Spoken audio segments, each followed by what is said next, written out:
오늘은 황수건이 사실은 아이를 낳은 적이 없다는 다소 충격적인 내용을 들고 왔습니다.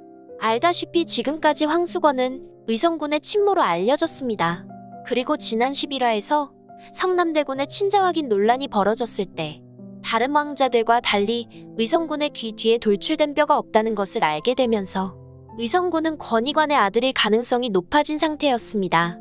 그런데 지난 13화에서 패비 윤씨와 함께 권희관의 어린 시절 모습이 등장하면서 논란이 번졌습니다. 알다시피 슈룹에서 의성군은 왕자들 중 왕이호가 가장 먼저 얻은 첫째 아들로 기록되어 있으니까요.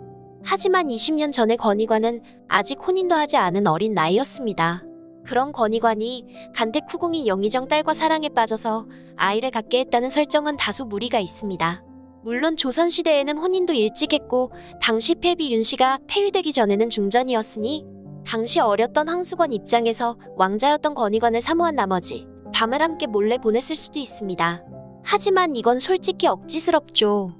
황수건이 임신한 상태에서 간택후궁이 된다는 것은 말이 안 되니까요.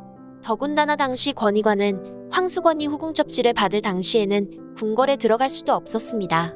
참고로 중전이 권희관의 뒷조사를 했을 때 이런 내용을 알아낸 적이 있습니다. 권희관이 황수건과 알게 된 시기는 불과 몇 해 전에 황수건이 위병증을 치료했을 때라고 말이죠.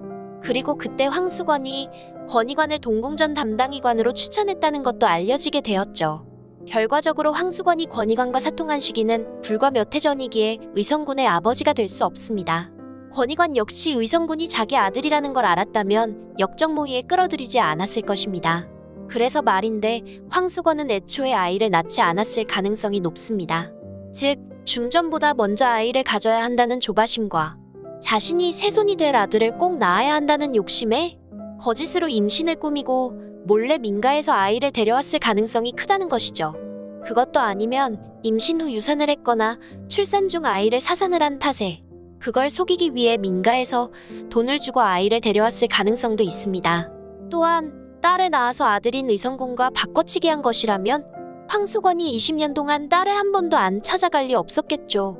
그리고 이 시점에 황수건의 친딸이 등장하는 것은 아무 의미가 없기에 전 애초에 황수건이 아이를 낳지 않았을 가능성이 높다고 봅니다. 그리고 그 증거는 슈룹 14화 예고편에서 등장한 듯합니다. 14화 예고편을 자세히 보시면 중전이 상공과 함께 급히 어디론가 뛰어가는 모습이 보이고 다음 장면에서 한 여인이 죽은 듯 바닥에 누워있는 모습이 목격되니까요.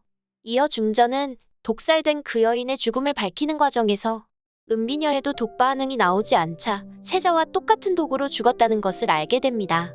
알다시피 권희관이 세자에게 쓴 독은 검시 때의 독 반응을 알아보는 법물 도구에도 반응하지 않은 용액으로 만들어진 것이었고 그 독은 권희관이 가지고 있다가 얼마 전 황수건에게 주었으니까요.